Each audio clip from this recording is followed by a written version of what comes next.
Welcome to the Confidence in Christ podcast. I'm Kayla, and I'm here to offer you the opportunity to grow in your confidence of the Lord. Through interviews with friends, simple and practical scripture application to your life, and some good old-fashioned tough love at times, you will be more equipped to have an intimate relationship with Jesus Christ after hanging out here with us. I'm a woman just like you who loves the Lord with all of my heart and is doing my best to follow His will for my life. Meeting you here weekly and passing on the knowledge He has given me is part of what that looks like.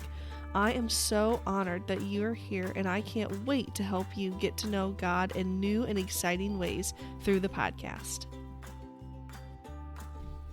Hello and welcome. I'm so glad that you're here. What a blessing to be able to have a spot during your week to just hang out, for you to hear an amazing conversation, be pointed towards Jesus, and just reminded why you can have confidence in Him. Today we are talking with my good friend Mary Marantz about her new book, Underestimated: The Surprisingly Simple Shift to Quit Playing Small, Name the Fear, and Move Forward Anyway.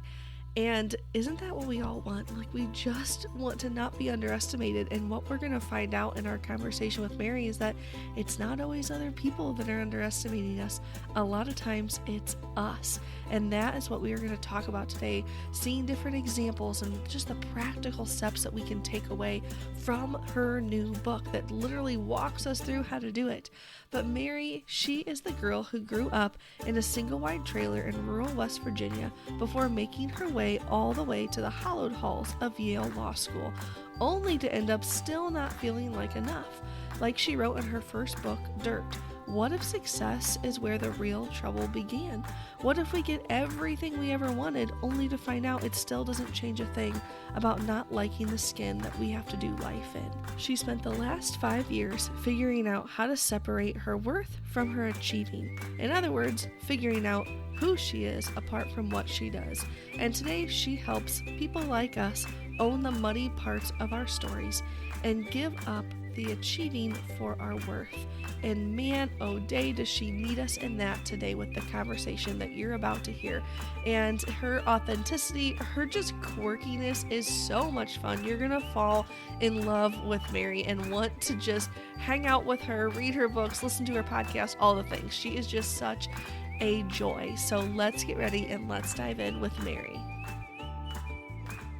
Mary, thank you so much for joining me today on the podcast. Oh, Kayla, thanks so much for having me here, for taking the time. What fun. We were chatting right before we hit record. We got to hang out a couple years ago in the Smoky Mountains and just became like really fast friends. And I have been looking forward to this ever since we got it on the calendar. So thank you. Yes. Oh, I know. When I was like, oh man, maybe Mary's got time with her new book. And you're like, yes. I was like, Yes. Here we go. Instant yes. Yes. Yeah. Oh, awesome. Oh man. Okay. So the first question I always ask is what your go-to book of the Bible is. Oh boy.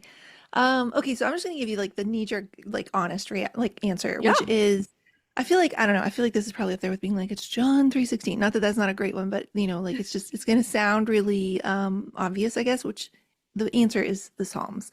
And I think it's the Psalms because I see myself in them so much. I actually just had Rebecca George on my podcast, like we recorded for my podcast like 2 days ago or something like that. And she's talking about one of the Psalms that says, I have drenched my couch with weeping. and I just feel like I really like see myself in some of the how long will you forsake me with my Instagram engagement or whatever.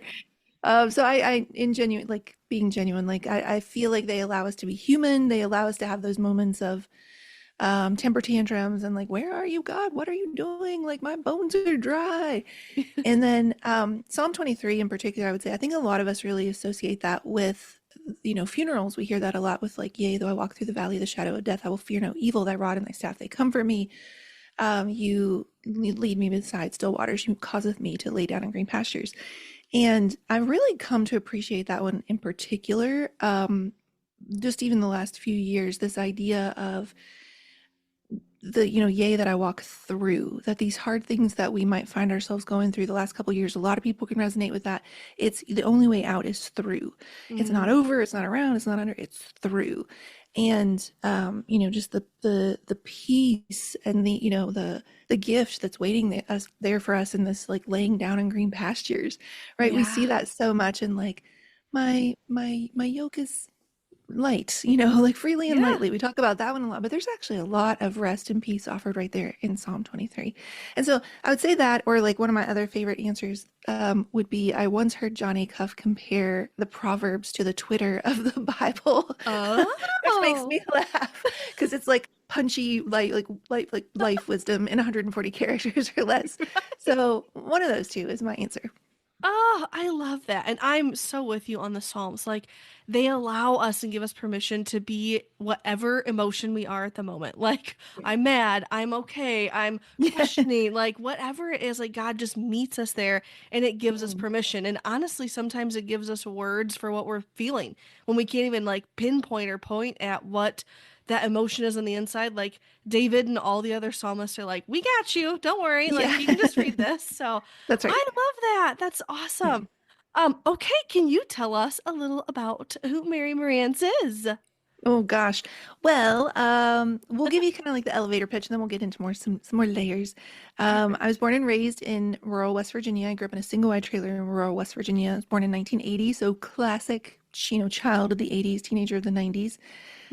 Was raised by Care Bears and She-Ra, and then eventually like Full House and Who's the Boss and things like that. And we were basically feral cats, kids who grew up in the 80s and kids who grew up in rural West Virginia in the 80s in particular. So up at sunrise, down into the woods, oftentimes barefoot, but just running through the weeds and getting scratched up by briars. And we would come back at 9 p.m. at night, basically when the lights, got flicked or whatever.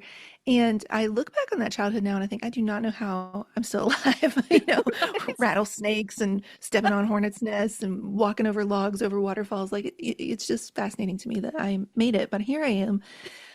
When you fast forward a little, I end up at Yale for law school, which is not the usual outcome for those of us who grew up in single wide trailers in West Virginia. We know a few of those stories that have become very famous, but when you add in all of us, it's not a usual outcome. And I think that kind of arc, the trailer to Yale Law, sort of sets up a lot of what this book is about. This new book is my third book. It's called Underestimated: The Surprisingly Simple Shift to Quit Playing Small, Name the Fear, and Move Forward Anyway. And it's really about those of us who've worn underdog as a badge of honor, and there's just something about us that makes the world keep underestimating us. And then, gosh, like I dig into this book and start writing it, and lo and behold, I find out it's mostly us doing it to ourselves. Like Right. other people are doing it for sure, but we're doing it to ourselves.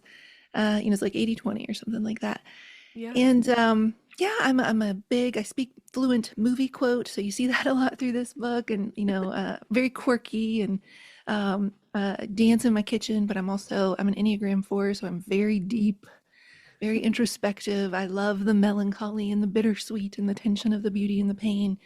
And so I would say that, like, if you know that I love movies and you know that I love to dance and you know that I'm also a moody Enneagram 4, you know a lot about me right there. Right. Oh, that's one thing I love about you is like Mary's just so, I don't know, you're just so lovable and just so like, oh, like I feel so accepted by you. Like it's just so much Mm, fun because as we dive into not only this new book, but all the others that you've written, like you just feel like you've sat down with a friend at coffee and like you're giving us really love good that. life advice and just like, man, like this is what life is and we struggle with this, but this is how we make it through. And it's just, it's practical. And that's what I love to share Mm, on the podcast and just in life in general. Like, I feel like if we read a book and we can't practically apply it to our lives, why are we reading it? Like, yes, there's yeah. some for fun, but like, man, like there's so much practical help in this. And I love that you were like, this is where this book came from, like from West Virginia to Yale to writing books and all the things. It's just so cool to watch how God has used your story to Yeah. not only teach you things, but help teach us as well. And it's Mm-mm. taught me so much as I've read Dirt and Slow Growth and just all the things. And I just the other day got Underestimated in the mail and like dove in head Ah, first. I was yay. so excited. And I ended up in the section about, and we're just going to jump into this because I want to like hear your words on it. On Mm. this section about people pleasing, because I Oh yeah. started reading it and I was like, oh my gosh, Mary's been bugging my house. Like she knows things. And Get out of my email. Yeah, yeah, right, yeah. like she knows all the things. And the section where it was about like over apologizing, and you talked about Mm. like why we over apologize and like Yeah. what that means and like how that comes out. And part of it that I loved was it says out of a desire to avoid conflict with people pleasers, which people pleasers believe will lead to them being rejected or abandoned again, they will often find themselves over apologizing for things that they did not require an apology for, or worse, taking the blame for things that they did not do in the first place. And as Mm. I read that, I was like, oh my gosh, like I have, thank the Lord, been healed from that. But like that was me for so many years. And it took Yeah. somebody literally asking me, why are you apologizing for that? Like Mm. multiple times for me to be like, wait, why am I apologizing for that? So Yeah. that is such amazing advice. So like where did that come from? Because like you said, most of what underestimates us is ourselves. Yes, other Yeah. people, but us too. Yeah. Oh gosh, I have like seven answers that just came to mind. So Right? let me try to sort these into like an organized, cohesive thought. This is like the lawyer side of my brain. Like, let me put this in a Roman numeral outline. Okay, so I think one of the most important things for people to know about this book is that, so it's called Underestimated, like we said. There's a little fun tagline at the top that says, because the person counting you out the most just might be you. Because we really wanted to get at the pain point of like, do not be mistaken. I assure you, there are places in this book when I talk about when other people are underestimating you, because that happens. And we're not going to Hmm. gaslight each other and pretend like it doesn't, because it does. But it's mostly about all the different ways that fear puts on these masks, these different faces, these different names, and it shows up in a bunch of very different, but if you start to know them and put names to them, recognizable and predictable and kind of boring ways. And so, chapter by chapter, I am taking on each of the faces fear puts on that he attacks you with, Kayla, he attacks me with. They're the same ones he uses on you, the same ones he uses on me. Hmm. And I did this post like on my Instagram a few years ago that just like really resonated, and it sort of became like the backbone of the book of like, fear's a really boring liar. Here, let me show you. It's all been Yes. done. It's all been done better. It's all been done by somebody the world actually wants to pay attention to. I can't start until it's perfect. I can't start until I am perfect. What if I start and I don't have the bandwidth? What if I can't stay consistent with it? What if I start and the critics come? What if they say, who does she think she is? What if Mm, it's not as good as I want it to be? What if my voice doesn't really matter? What if I don't really matter? What if it's already too late? Right. And so, like, it's like, oh, yeah. dang, like, okay. Yes. Preach, preach. And there's like that moment of like, oh, wow, like I didn't know my thoughts were that predictable. But then there's also, if you let it, there's a relief there. Because what Mm, I'm proving to you is that fear's a really boring liar and he attacks all of us with the same scripts. And because he's so predictable, we can actually use that as a sign we're on the right track. Because the other thing yes. you need to know about fear is that it would not attack you if you weren't about to do work that matters. Mm, And so one of my favorite like epiphany moments I had when I was writing the book is like, what if fear attacks creatives in particular because it's jealous that it itself is not creative at all? It oh, only has so like a good. few like, things in its hip pocket, and then that's it.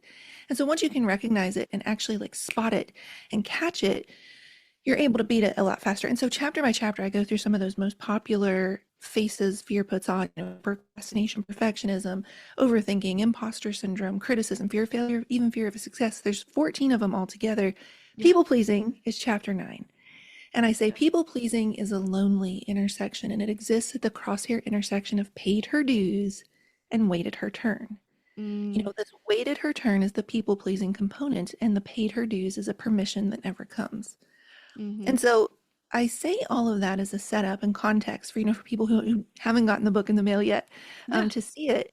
Because one of the things that I really want your listeners to know is that, we kicked off with me talking about movie quotes and dancing in the kitchen and being a child of the 80s. And there's a part in the book where, in a very serious thought leader book, where I talk about what Care Bear I thought I would be when I was little. So it's a very quintessentially Mary book. But in that vein, there are so many layers. Like we have the pop culture silly, quirky. We have the oh, it's going to hit you in the heart. It's going to make you tear up. It's going to make you laugh out loud. It's going to Mm, be really smart and talk about the science at times. And we're going to go super, super deep with each other at other times. And my closest friends who helped kind of like give some early feedback on the book, said, this is sort of like your Eras tour, Mary, where you are just for the first time in all three books truly showing up as entirely Mary. And Yeah. so in people pleasing, when we say that part about we're afraid we're going to be abandoned again. Like Mhm. we're trying to avoid conflict. We're trying to avoid being any sort of trouble at all, because whether we mean that literally or metaphorically, we're afraid of somebody leaving us again. And in Dirt, I talk about my mom left when I was 9. And so that can do all sorts of things to a 9-year-old kid's head about like who you have to be and how you have to act and how you can never be a bother if you want to Yeah. earn love. Mhm. And so when we talk about over apologizing, it's just this like constant desire of like we put anything that's our backbone or anything that's our desires or anything we know we're being called up to do, and we shove somebody else into the spotlight because we never ever ever want to have somebody be mad at us, because mad at us is rejection, and rejection feels like the worst fate of all. Yeah. One of my favorite, like, this is not my idea, but one of my favorite tips that I've heard is to replace I'm sorry with thank you. So thank you for Oh. waiting instead of I'm sorry I was late. Now listen, anything can be taken to extremes and abused. Like if you need to Right. say you're sorry. But Yeah. like that has helped me, like with these small shifts, really start to say, am I apologizing because I'm earning favor? I'm fawning, I'm trying not to get hurt again, or am I apologizing because I really need to? Yeah. It's a very Oh, long answer. that Woo! was an Sorry amazing about that. answer. That's a Mary answer, and that's what I Mhm. love. Is like, it's just it's so insightful, but like you just make it so authentic and so real, and that's what I love about it. And as I dove into that, I was like, oh my gosh, like one, Mary's bugging my house. Two, she gets it. Like she gets it, and it helps me one like name it. Like you said in this book, like we just have to name it. Like stop Yeah, playing small and just name the fear, because when you name it, it takes away its power. You that's right. realize that it's nothing new and that somebody else somewhere has already defeated it. How did they do 100%. it? And that's what you help us do in this book, is like, all right, like let's name it, let's see what it is, and then let's destroy this thing. Like you can do what God is calling you to do. You can do these hard things, these big things, and transform your life along the way. And I think it's Yeah. so neat, like how you mix in like the science behind it, because I'm a medical background. So like that Oh, super yeah. geeks me out. I'm like, oh my gosh, yes, Yes. I get that. But then there's the part where like it's movie quotes, and I think it was in chapter 9 as I was reading, you talked about like Castaway, and I was like, I Yeah. love Castaway. Like, no one want to go watch that. And like it's just so fun and so relatable. And as we Yeah. go through it, and as we kind of look at, maybe it's that piece of like over apologizing, replacing I'm sorry with thank you, and like realizing like what we can change. Those practical things that you share throughout the book are so impactful, and like they really do help us see that lifelong change that we really desperately want, but we don't know how to get. That's where right. do where do we start when it comes to that? Like, do we Mhm. kind of do what I did, because I grabbed it yesterday and was like flipping through like people pleasing, like that one resonates with me? Or is Mhm. this a like start at the beginning and like we're gonna work through everything type of like setup? Like how does that work?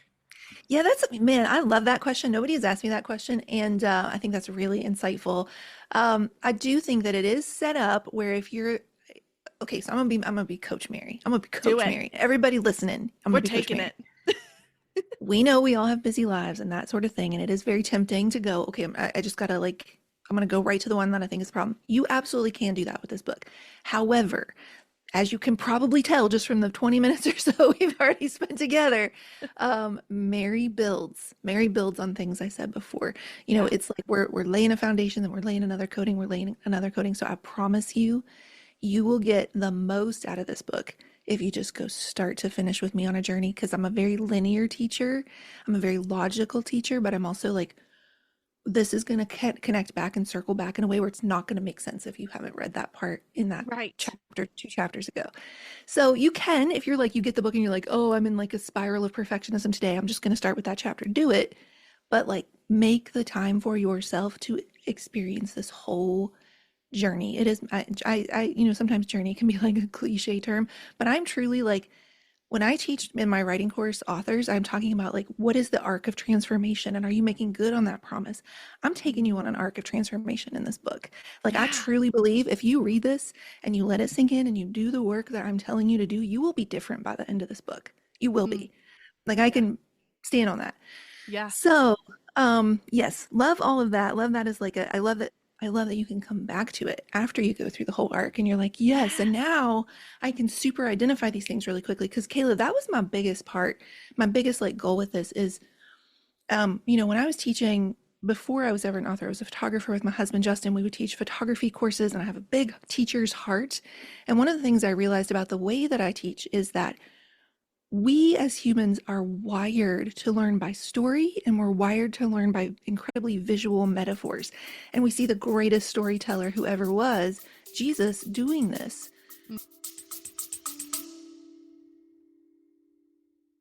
Hi, this is Ashley T. Lee Podcast. Join me to hear the Bible read line by line and clearly explained. Listen to the Word of God in your car or home or work while it transforms your mind daily. Romans 12:2 says, "Don't be conformed to this world, but be transformed by the renewing of your mind, so that you may prove what the will of God is, which is good and acceptable and perfect." Knowing the Bible can give you peace and joy in this hectic world. Listen weekly to Ashley T. Lee Podcast on all podcast sites. He's telling stories. He's telling metaphors. If he tells a metaphor and the people are like, I don't get it, he doesn't go, okay, here's what that really meant. He tells you another metaphor. Right. Right. And so we as human beings, we were created by a creator who knows that we learn and remember best by stories. That's why Jesus taught that way, because they could be repeated when people weren't educated to write down the words, or we didn't have printing presses or whatever. This is kind of like in Appalachia. This is how information was spread. It's why Appalachians are such prolific storytellers. Yeah. So when I was writing this book, I knew I wanted to combine all of my Mary-isms to create these incredibly vivid visuals so that people could like give a name to and snap their finger and go, oh, I'm in the blank. So I'll give you an example.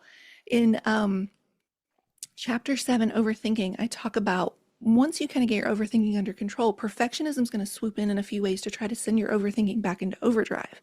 And one of them is called the research riptide, where when we think we want to write a book or we want to start a course, like build a course or speak or whatever, we think the first thing we have to do is go research how everybody else does it. And that's good in the beginning because we're getting like a feel for the landscape of what is possible. But very quickly we get swept out to sea of like, oh, it's already too saturated. My voice isn't needed here. I'll never be able to do it like they do. Like, what's the point? Let me just quit. And so now you know that the next time you keep researching it to death, i.e. as a delaying tactic, you can go, fear has me in the research riptide. I got to move forward. I got to take action.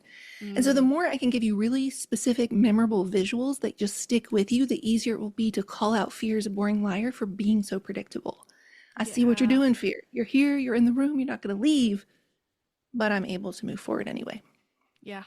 Oh, so good. Yes. And I love that because I love that you said like it's an arc of transformation because it truly is like, man, like just like glancing through it, like I said, it just like you can tell they're like, oh, this is going to help me with this. Oh, and that'll lead to that and that'll lead to that. But it's also got that pullability that it's like, oh, like I'm struggling with this and you can pull at it and just see it. And the stories, man, like stories are so impactful and your stories really stick. And that's what I just really admire is that like, man, like it's something that you can't forget because it's so relatable. It's so just authentic. And you're like, oh my gosh, like now I can see that in my everyday life. And it's so helpful in our walk with Jesus because like you said, like he was a storyteller. And if we can find a resource like this that is just so pulling into our own lives, like it's got the stories. So now we can use it in our everyday life. As we do that, how does faith really play a role if we're underestimating ourselves or if others are like, how does that kind of pull into all of this?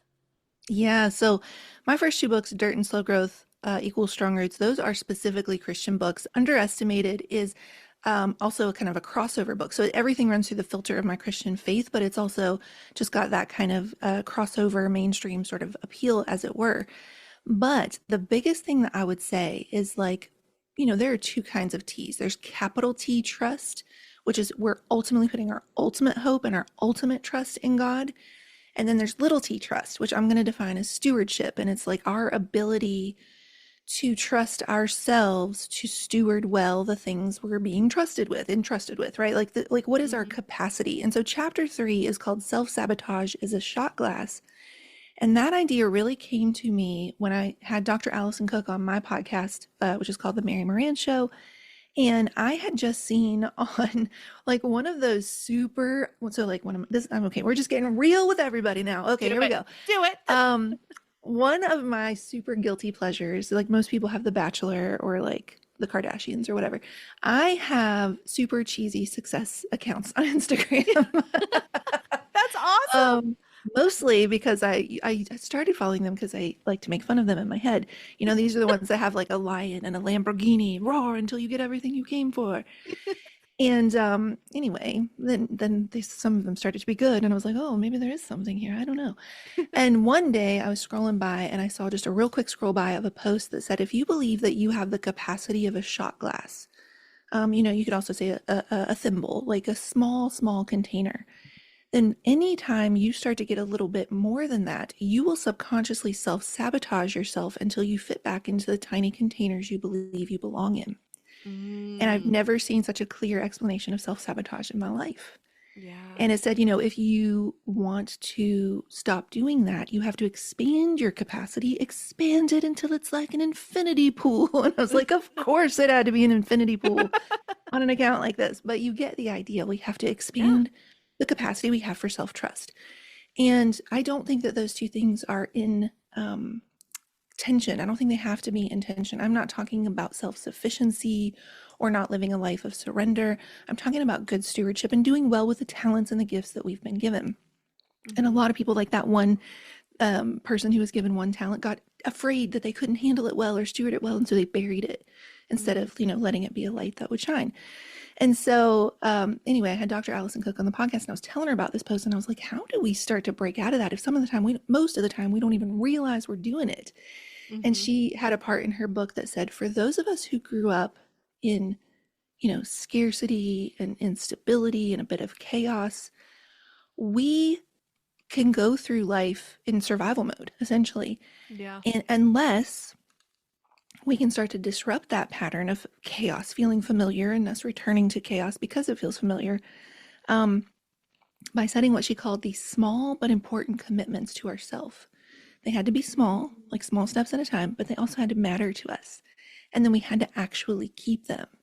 And she said, as you do that, as you week by week start to show yourself a sense of security and predictability and reliability, you are showing yourself there is a grown-up in the room who can be trusted. That grown-up is you. And so that chapter kind of sets up the rest of the book, where each of the different faces then have like a small shift, a small way we're going to expand capacity. For self-sabotage, is making small commitments to ourselves that are important and keeping them. And then, you know, we move through each of the chapters where we say, here's just like that small daily act of becoming, right? It's not trying to just live for the throw the confetti, highlight real days. It's every single day I'm becoming the grown-up in the room who can be trusted with what God is calling me to. Not because it's all in my power or I'm my only hope, but because I'm showing up to do my part of the good work that was prepared for me in advance. Yeah. So that's how. Yeah. Oh, great answer. I love that, because God, he just asks for our obedience, whether it's big obedience, little obedience, like and again, he trusted them. Like, if he trusts us with a little, then he'll trust us with a lot. Like, we just have to be faithful and just know that, like, if he's called us to it, like, he's going to equip us. He's going to do all the things, but we can't be self-sabotaging ourselves and I love that idea of like the shot glass or the thimble, because they're so small. Like, God's got so much more for us. We have to stop putting ourselves and him into that thimble or that shot glass. Like, man, like give him the infinity pool. Like, come on, just do it. That's so good. Yeah.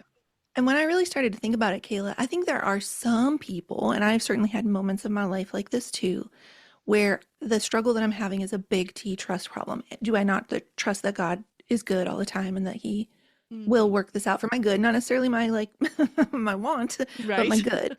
Sometimes that's the struggle. But the more I coach women, the more I talk to women, the bigger thing that's actually keeping them playing small is not necessarily that big T trust of whether God's going to come through or whether he can be trusted to be faithful. It's the small T trust of, can I be trusted with this? I feel like God's calling me to this, but I don't know. I don't know if did he get it wrong? Like, can I really do this? And so that's a lot of what this book is about, is that small T trust. Mm. Oh, and that's so true. Like, man, like sometimes the big things we're like, oh, okay, God, like if it's this big, I know I can't do it. So here we go. But it's those Right. everyday little things like, man, Yeah. like, can I love my husband more? Can I not react to my kids and just respond to them instead? Like, is God actually going to help me with those things and trusting him in that? Because those things are hard and they're every day Yeah. and they're just continual. And sometimes that continual fear or whatever it is just rides on us so hard that we feel like we can't escape. We can, but we just feel like there's just no end to this. So, oh Yeah. man. Oh, Mary, this has been so much fun. I just looked at the time. Oh, we got through like 3 of our questions, just so everybody knows. Like, this just came out as like friendly conversation, nothing planned. This is just, oh, it's so good. Okay, so before we go, we have to talk about where can people get the book and connect with you and all the things. Yeah, so one of the things that I talk about in this book, and it actually started in Slow Growth, and we carried these characters through, are these different characters of how we can, show up in the world and try to matter and try to belong and try to be enough, and in Slow Growth, how we can try to achieve for our worth. And so we have the performer who is always on her toes, always trying to show other people how far she's come, both to, show herself how far she's come and other people. The tightrope walker who doesn't care who's clapping, but needs higher and higher death-defying heights to feel the same amount of good. The masquerader who hides in plain sight and shoves somebody else into the spotlight all the time. The contortionist who contorts because it's easier than to be criticized, twists herself up into tiny tethered knots to avoid ever upsetting anybody else. And the illusionist in the distance who's constantly waiting for this perfect version of herself and a perfect set of circumstances on some day that is called not today. And so in any case, we put together a quiz called the Achiever Quiz. It takes like 2 minutes and maybe 10 minutes if you really overthink it, but like you can do it in 2 minutes. 10 questions, and the questions are fun, and in true Mary fashion, the results are where we go deep. And so when I tell you what your type is, I'm going to tell you why you are the way you are, why you get stuck, why you start playing small, and how you actually start to break out of it. So I would check that out. That's a great place to get to know me and get to know like my teaching style. And then after that, you can also head to namethefear.com. So the quiz is at achieverquiz.com or Mary Marantz, marantz.com/quiz. And then if you head to namethefear.com or marymarantz.com/underestimated, you can check out all the info about the book. And we actually have the first chapter for you totally free today with for all of Kayla's people, no, you don't have to do no commitments, no money down. You can go start reading that first chapter. And that first chapter really sets up the problem of why do we keep pushing this boulder up the hill just to get to our breakthrough moment. And at the last second, we blink and we lose our grip and we lose our way and the boulder rolls all the way back down the mountain. For those of us who feel like we constantly keep starting over while other people just execute, implement, and achieve, chapter 1 is where we kind of lay that foundation. Yeah. And at Mary Marantz on Instagram, come tell me what you thought of the episode, and if you take the quiz, what your type is. Kayla, have you taken the quiz? What are you? I haven't. No, I'm like completely like, wait, what quiz? So I wrote it down as you were talking. I was like, okay, namethefear.com. So that's what I'm going to do as soon as we are done recording this, because now I want to know. I'm so excited. But yes, make sure you guys go check out Mary's website. She's amazing on Instagram. Like, it's one of the first ones I look for every time I open up the app. I'm like, where's Mary? Like, it's just always so encouraging. And you've been highlighting a lot of things about the book. So that's super exciting, because it like gives us just a taste. We're like, oh, I need more. Yeah. So more. And this will actually air, I think, the day after your book launches. So nice. I'm so excited. So make sure everybody go grab this on Amazon. I'll make sure I link all of the quiz, the website, the book, like where to order it, all the things on there, so you guys can just click on it and grab it and connect with Mary, because she is just so much fun and so authentic, and she's somebody you definitely want in your life. So thank you so much, Mary. This has been an absolute blast. I just love you, Kayla. Thank you for spending the time with me and sharing me with your people and just being who you are. It means the world. Isn't Mary just one of the sweetest, most genuine people you've ever met? Her authenticity is unmatched. She just meets you right where you are and like shares what is on her heart, and then makes you laugh, because so many movie quotes, just so much fun. and lightheartedness, but also the ability to go deep and meet us in our pain, in our struggles, and help us see the hope that Jesus gives us through that, and how to practically walk through some of these struggles that we mentioned during this episode. And I can't suggest enough making sure that you follow the links in the show notes. Get this book personally in your hands. Like, don't just get it from the library, borrow it from a friend. Like, this needs to be one of those that you yourself own, because you're going to want to read it and then reread it and read it again, and then share it with a friend, but make sure you get it back so that you can read it one more time. She's just so authentic, like I said, and just meets us in those moments when we need a friend to just remind us how to get unstuck from the fears that we're living in, the fears that are lying to us. Because remember, he's a boring liar. The enemy is not creative, he's just crafty.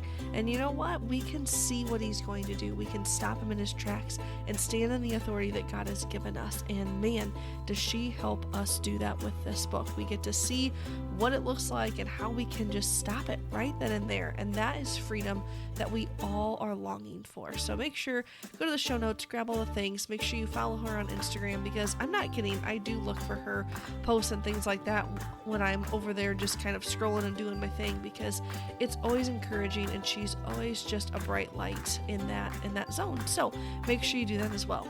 Thanks so much for hanging out. I pray that you guys had a wonderful Easter weekend and Holy Week last week, and that you were able to just spend time with Jesus, being in his presence, in his word, and just soaking up all of the scriptures and the imagery that we see in Holy Week leading up to the cross, and then his glorious resurrection where he walks out of that tomb on Sunday. And I pray that you were able to just celebrate that with your family, and especially one-on-one, just personally with Jesus, for what he did for you. It is so important. If you are wanting to kind of go deeper into scripture and be able to read it and understand it a little bit better, you guys can head to kayladiane.com/courses. In there, you're going to find the Embracing the Word course.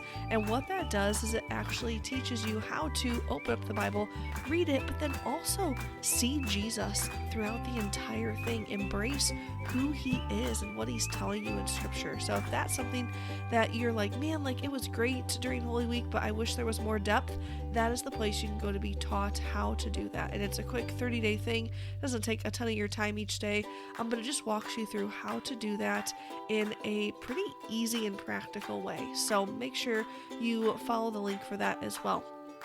I pray that as we continue throughout the season and all into spring and summer and all the things, that you just kind of hang out here, because I have so many more great conversations coming your way.